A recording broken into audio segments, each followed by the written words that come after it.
মৰমৰ ছাত্ৰ-ছাত্ৰীসকল তোমালোক সকলোকে আমাৰ এই চেনেলটোলৈ পুনৰবাৰ স্বাগতম জনাইছোঁ। আজি এই ভিডিঅ'টিত তোমালোকৰ বাবে লৈ আহিছোঁ ক্লাছ 9ৰ ছ'চিয়েল ছায়েন্সৰ ফাৰ্ষ্ট ইউনিট টেষ্ট এক্সামৰ 2025 চনৰ ছ'চিয়েল ছায়েন্সৰ কুৱেশ্যন পেপাৰখন। গতিকে তোমালোকে চাই যোৱা। সময় আছিলে 2 ঘণ্টা, মুঠ নম্বৰ আছিলে 50। এই কুৱেশ্যন পেপাৰখনৰ পৰা এইবাৰ তোমালোকৰ পৰীক্ষাত বহুকেইটা কুৱেশ্যন কমন আহিব। 1 নম্বৰত দিছিল শুদ্ধ উত্তৰ 5 উলিয়াই 25টা প্ৰশ্ন দিছিল, প্ৰত্যেকটোতে 1 নম্বৰ টোটেল 25 নম্বৰ আছিলে। মই প্ৰশ্নকেইটা তোমালোকক কৈ যাম, তোমালোকে উত্তৰসমূহ আমাক কমেণ্ট ছেকশ্যনত জনাবা। নিজকে কিমান পঢ়িছা ভিডিঅ'ৰ যোগেদি তোমালোকে টেষ্ট কৰা। প্ৰথম প্ৰশ্নটো আছিল 1608 খ্ৰীষ্টাব্দত ভাৰতৰ সৈতে বেহা কৰাৰ উদ্দেশ্যৰে ভাৰতলৈ অহা ইংৰাজ বণিকজন কোন আছিলে সুধিছে। একেবাৰে ইজি কুৱেশ্যন হয়, তোমালোকে কমেণ্ট ছেকশ্যনত ইয়াৰ উত্তৰটো জনোৱা।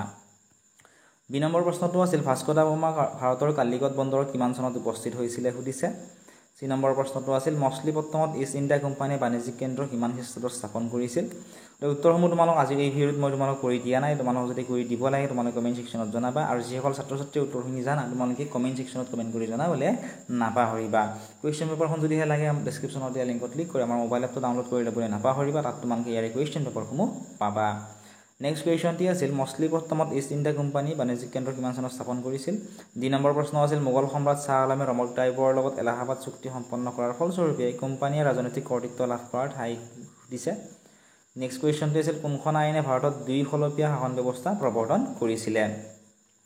প্ৰশ্ন নম্বৰ F2 আছিল যে আত্মীয় সভা অনুষ্ঠানটো স্থাপন কোনে কৰিছিলে।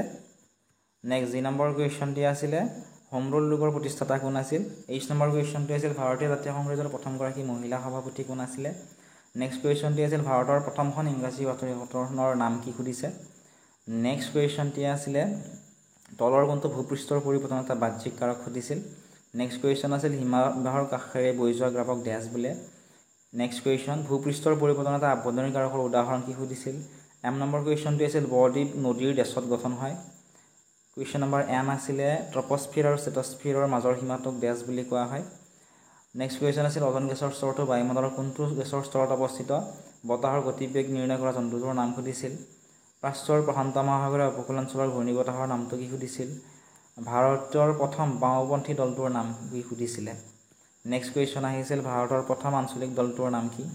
নেক্সট কুৱেশ্যন ভাৰতৰ প্ৰথমখন সাধাৰণ নিৰ্বাচন কেতিয়া অনুষ্ঠিত হয়। নেক্সট কুৱেশ্যন শাসক আৰু জনসাধাৰণৰ মাজত যোগসূত্ৰ কি সুধিছিল। কুৱেশ্যন নম্বৰ V2 আছিল অৰ্থবিজ্ঞানৰ পিতৃ কোন। নেক্সট কুৱেশ্যনটি আছিল গ্ৰীক শব্দ OIKUS অৰ্থ কি আহিছিলে। নেক্সট সুধিছিল নিম্নলিখিত ব্যক্তিসকলৰ ভিতৰত কোনগৰাকী ব্যক্তিয়ে 1998 চনত অৰ্থবিজ্ঞানত নোবেল বঁটা লাভ কৰিছিল। নেক্সট কুৱেশ্যনটো আছিল তলত দিয়াবোৰৰ ভিতৰত কোনটো এটা অৰ্থনৈতিক কাৰ্যকলাপ।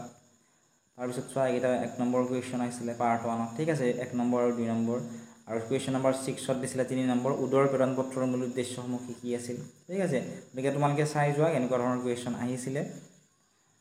ইয়াৰ পৰা তোমালোকৰ বহুকেইটা কুৱেশ্যন এইবাৰ পৰীক্ষাত কমন আহিব। লগতে আন কোনটো ছাবজেক্টৰ কুৱেশ্যন পেপাৰ তোমালোক লাগে কমেণ্ট ছেকশ্যনত কমেণ্ট কৰি জনাবলৈ নাপাহৰিবা। চেনেলটো যদি ছাবস্ক্ৰাইব কৰা নাই ছাবস্ক্ৰাইব কৰি দিবা। এপটো যদি ডাউনলোড কৰা নাই ডাউনলোড কৰি ল'বা, তাত মানে কুৱেশ্যন পেপাৰসমূহৰ লগতে কুৱেশ্যন আনচাৰসমূহ পাই